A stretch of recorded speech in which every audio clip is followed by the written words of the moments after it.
Hi there, everyone.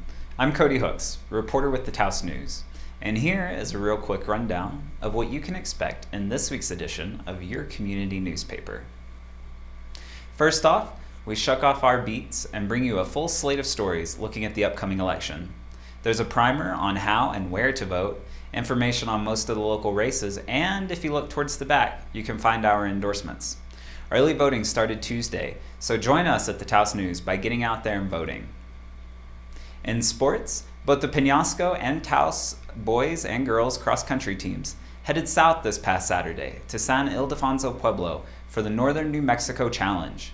Both schools were up against some pretty heavy competition, so our sports editor breaks it down and reports on just how well these teams are doing. In lifestyles, it's time to put that garden to bed. It was a gorgeous growing season, but the frosts are here, so Taos News contributor Cindy Brown lets us in on what you ought to do in the coming weeks, from harvesting the last of your crops to draining and storing that irrigation system.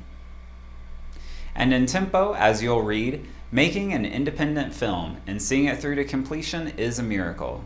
And that means the makers of the independent, full-length feature film Cortez must be miracle workers. Cortez was filmed in Taos and drew on plenty of local talent. There's an extra special Taos screening of the film this Saturday at the TCA, so make sure to pick up your copy of Tempo and check that out. And just so you know, the National Weather Service says it's mostly sunny to partly cloudy these next few days, with nighttime temperatures bobbing around the freezing mark. And that'll do it for this edition of the Taos News.